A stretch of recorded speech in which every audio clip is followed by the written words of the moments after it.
It is an ordinary day. As a non-Zug resident, I find myself shopping in Zug, a city I had been planning to visit for months. I had imagined spending the day near the financial markets and corporate headquarters that have made this small place globally significant, a city that feels almost like the total opposite of where I come from, Tehran. While walking through the aisles of a supermarket, I keep thinking about numbers and statistics. Zug, a small Swiss city of around 32,000 residents, stands in sharp contrast to Tehran, a megacity of nearly 10 million people. The city of Zug has a population density of roughly 950 people per square kilometer, while Tehran reaches densities between 10,000 and 16,000 people per square kilometer, making the Iranian capital around 10 to 15 times more densely populated. The difference becomes even more striking economically. The canton of Zug, one of the wealthiest regions in Europe and a global hub for multinational corporations and commodity trading, has an average disposable income per person that can exceed $200,000 annually.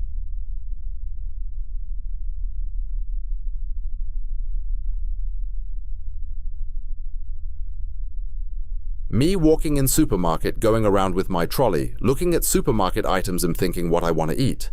The Zuger Kirschtorte, Zug cherry cake. Key ingredients include sugar, flour, some nuts, eggs, and delicious local Zugian syrup. It was a while since I didn't taste Switzerland like this in the sweetness of this spongy Zugian cake. This is Lucas, one of members of Schmidheiny family in his office sitting by the lake. I want to recreate him. I want to eat the spongy cake, which is made with cold fat milk out of Swiss cows' big tits. I want to generate him. I want to generate his office. I want that fat milk. These days, I'm a bit allergic to artificially generated cows' tits. I like them naturally fat and tasty. Let me eat your cake, Lucas. Let me eat some Schmidheinian sponge. I had some authentic spongy Zuger Kirschtorte. I generated some with my Trump cake coin. I bought it before his official announcement. Now I am officially a Bitcoin registered deed resident of the crypto valley of Zug. After I had my Zuger Kirschtorte, I sell the leftovers.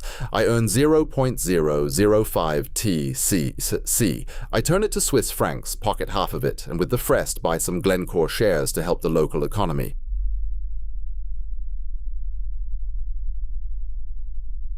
I walk to a cafe to get a latte matcha, think how much I would have paid for a coffee in Tehran. My calculation came to be 0.00003 TCC. The inflation is pretty miserable. I arrive at the independent hippie town in Zug. I talk to a lady in front of me. I ask her to give me one of their classic latte vanilla syruped matchas. It will cost me 0.00001 TCC, which is equal to 0.004. Glencore share. She start talking to me about how they got their matcha. I can't escape this. I just can't. Okay, but we're deeply anti-institutional here. We don't align with any of those legacy cafe systems or supply chains that just reproduce the same extractive hierarchies. Stop, please. Stop it. Because now TCC dropped by 0.2%, which is now basically equals 0.000004. Sorry, 0.00004, or actually right now is 0.0000405. So 0.00005% of a 0.0000004.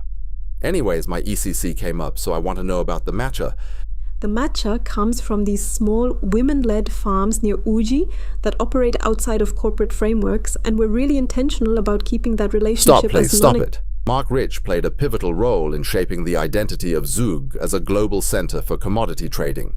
As the co-founder of what would later become Glencore, Rich recognized early on he was later indicted in the United States on federal charges of tax evasion, wire fraud, racketeering, and selling Iranian oil to Israel during the Iran hostage crisis. Victor Vekselberg is a key figure in understanding the contemporary role of Zug as a hub for global wealth and influence.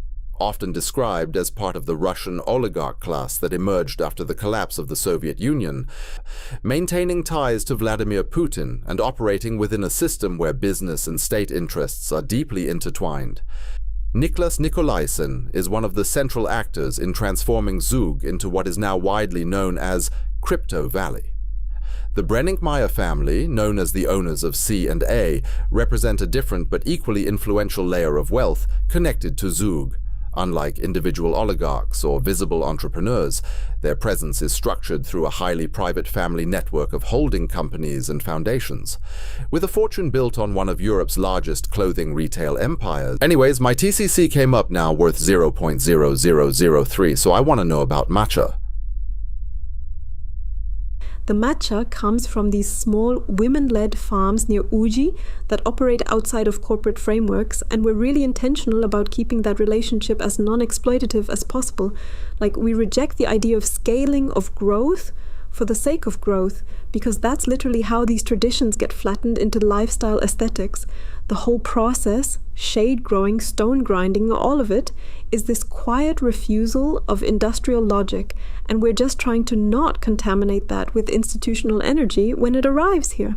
But also, we're not pretending we're outside the system. That would be delusional. We're literally selling matcha in a city cafe, so there's always that tension, right? It's more about staying critical within it, like constantly questioning how value is produced and who benefits. We price it in a way that reflects the labor, but also makes people uncomfortable about what they're consuming, which is kind of the point. It's contradictory, yeah, but that contradiction is honest.